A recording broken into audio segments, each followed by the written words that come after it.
we're going to talk a little bit about the different types of space heating heat pumps out there and also some of their costs. Looking at this image here, you can see a whole spectrum of products. On the left-hand side, you can see the classic window air conditioner heat pump. To the right of that, you might not be as familiar with these. These are portable heat pumps that also fit in the window, but not in the same way. It's just the ductwork that fits in the window. Then next to that, you can see a relatively new to the United States product type, which is a heat pump that sits on the wall but ducts through the wall. To the right of that is the one that most people are familiar with. It's a standard square block type split system heat pump that serves ductwork. But next to that, slightly more innovative in the United States, it's a ductless system. And then we see the hydronic heat pumps. It looks just like the ductless mini split to the left of it, but instead of going from air to air, it takes the heat out of the air and puts it into water, which is then serving radiant hydronic floors. And to the right of that is its cousin, the ground source heat pump, the geothermal heat pump. I'm not going to talk much about that in this lesson here because they're just so significantly more expensive. They used to be important in cold climates and before there were really great air source heat pumps with inverters. But these days, air source heat pumps are maybe 1/2 to 1/3 as expensive to install. So we're going to focus on that. Here you can see a comparison between the efficiencies of furnaces that are run on gas and heat pumps that are run on electricity. The least efficient furnace that you can sell in the United States is 80% efficient. So 1 unit of gas goes in, 0.8 units of heat get delivered. The heat's in the gas, 80% of it gets delivered.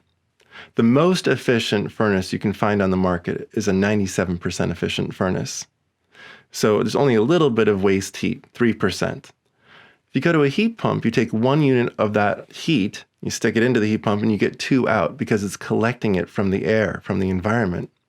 That's the least efficient you can buy as a 200% efficient. Now, the most efficient of the ducted systems are 380% efficient. So 1 unit of energy goes in, you get 3.8 units of heat delivered in the house. That's also a heating seasonal performance factor of 13. That's the best that you can get in the United States. But when you go to ductless mini splits, it goes up to an HSPF of 15, which is equal to 440% efficient. 1 unit of heat energy in, 4.4 delivered. And then you can go to Japan. Japan is the center of heat pump design internationally. They've invested the most in energy efficiency of any country, of any industry group. And you find heat pumps there, they're ductless mini splits that are 760% efficient. Lots of them in the 600% and above category. What's happening in Japan is they have a very limited grid. It's about 1/3 nuclear power, and most of the rest of it is coal that they mine domestically. But both of those types of power plants have to just be kept on. They don't vary in their output. But people, when they come home, they turn things on and they have quite a significant increase of energy consumption when people come home in the evening. It stresses the grid. So the utilities in Japan and the manufacturers have focused on highly efficient heat pumps so that there isn't much of a spike on the grid when people come home. So first, let's talk about those portable heat pumps. Portable heat pumps are interesting because they could help you when someone's gas furnace breaks and they'd like you to install a heat pump, but they need heat now, and you might not be able to get there to install their heat pump for a week or two. So you could just loan them these heat pumps. Each one of them is about a ton, 10,000, 12,000 BTUs. They plug into any outlet. They're 120 volt, cost maybe $500, and they're kind of on the noisy side. They're 52 to 55 decibels, so you can hear them when you're in the room, kind of a hum. But inexpensive, easy to install, gets the job done. Some people actually run their whole homes on these. Maybe some small houses, 500 to 1,000 square feet. They're close relatives that actually sit in the window. These types of heat pumps on the right-hand side, those are the classics that we've had in the United States since the 50s. Window heat pumps. Now, those types, they don't go below freezing unless they have electric resistant strip heating backing them up. But to the left-hand side, check out those two. That's the Innova and Olympia. These are Italian manufacturers, and they're bringing forward a form factor where this heat pump attaches to the wall, and then you cut 2 6-inch ducts through the wall, put a little ductwork in it, but just a 6-inch, 4 to 6-inch length of ductwork, and you pull air into the heat pump it strips the heat of it, and then it exhausts it back out the other 6-inch duct, so it never comes into the house.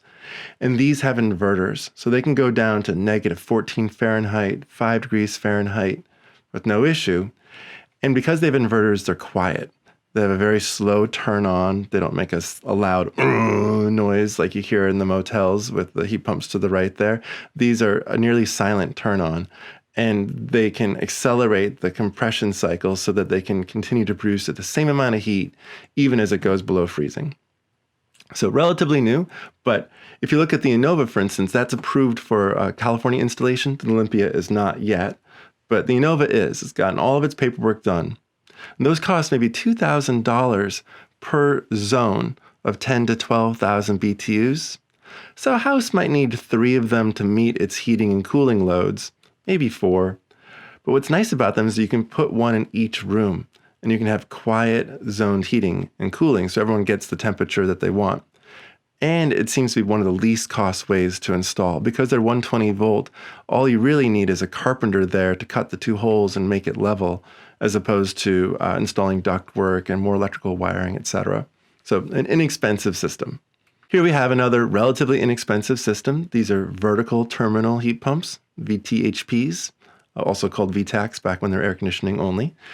And this box sits in a little closet. You frequently see them in apartments and hotels, but sometimes in homes as well. And the back of them sits outside. You cut a hole to the dimension of that box, and then it sits right there in the wall with a grill on the exterior that you can see. And then it connects to ductwork inside the house. So it'll pull heat from the outside, deliver to the inside. Some of them go below freezing. You can see there in the blue boxes, those are ones that have inverter controls, and other ones don't. So they're right at that transition spot, this product type. Some you can find that are higher quality and quieter with inverters, and some are a little bit noisier and less efficient and don't go to below freezing without electric resistance. Now, let's talk about ductless mini splits. I happen to have one heating my house. It's about 1,100 square foot house, and I have an 18,000 BTU per hour heat pump with an inverter, so it continues to produce that heat when it goes below freezing. Nice product. Super quiet, really appreciate it. Only cost about $4,500 to install. I'm going to show you a little bit later how ductless mini split heat pumps get priced when they're being installed. There on the left, you can see what that fan coil that's wall mounted looks like. It's like a 1 foot tall by maybe 2.5, 3 feet wide box. And it attaches to the wall and it's connected with refrigerant and also a little bit of electrical wiring and then a condensate line.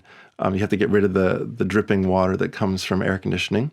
And you can see here this form factor, the upright, kind of vertical, narrow, it might be producing the same amount of heat that you'd find in a more standard American-style split system, but it's just going to take up a little bit less room, the way they've configured the compressors.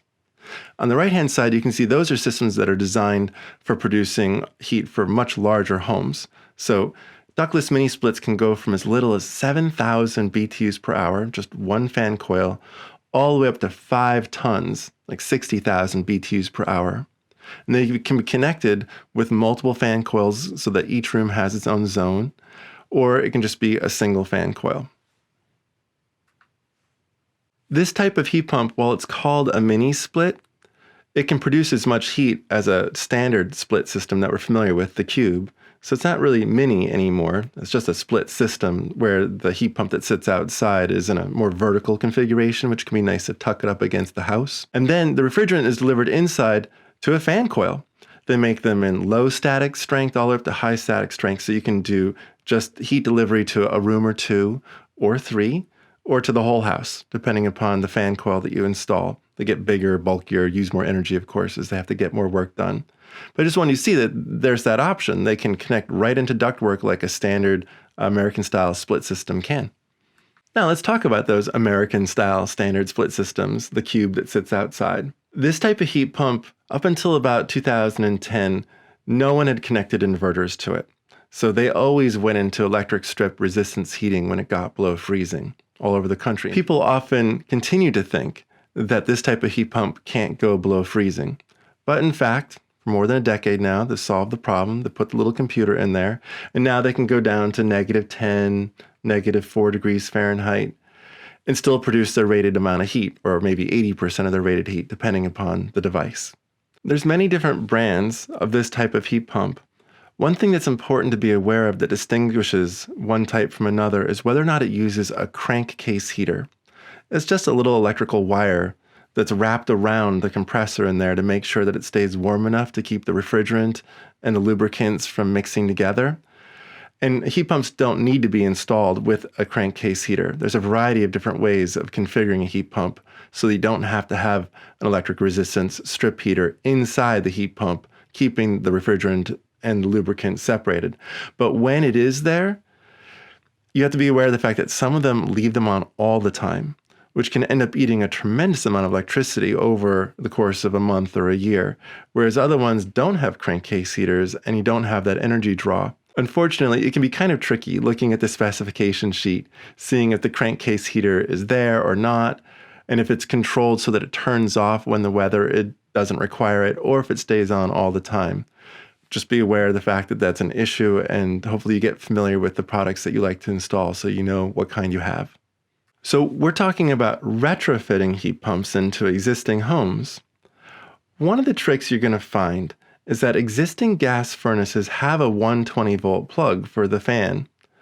Now, when you're putting in a heat pump, people used to always put in 240-volt electricity up to the fan coil because they were going to have electric strip resistance heaters in line with the heat pump before they had, an inverter to get it to go below freezing. You don't need to put a 240-volt electrical line up there anymore. Now you can just continue to use the 120-volt electricity there, and these are 3 examples of fan coils that work with a heat pump that don't need 240-volt electricity, so you don't have to go to the expense and effort of delivering new electrical service up into the attic or below the house, wherever the fan coil is. Now here we have hydronic heat pumps, air-to-water heat pumps. This is going to be the most expensive installations that you work on. You might be putting in an air source heat pump for ductwork for $15,000 to $20,000. And if you're working on a radiant floor, the retrofit, so you're removing the gas boiler, putting in a heat pump, there's still so many controls and pieces of plumbing that it can be $20,000 or $30,000 or more sometimes, depending upon how fancy the hydronic system is, how much zoning there is, and the complexities of the replumbing. So just be aware that this is not the low-cost solution. But if that's what people want, here are a lot of different examples. Stiebel Eltron and Arctic, Space Pack, Airmec, Chiltrex, Nordic, and there's many others too. And they all are made so they can go to very cold temperatures, -4, -15, etc. So these can go up into the mountains and they can be down here in the Central Valley.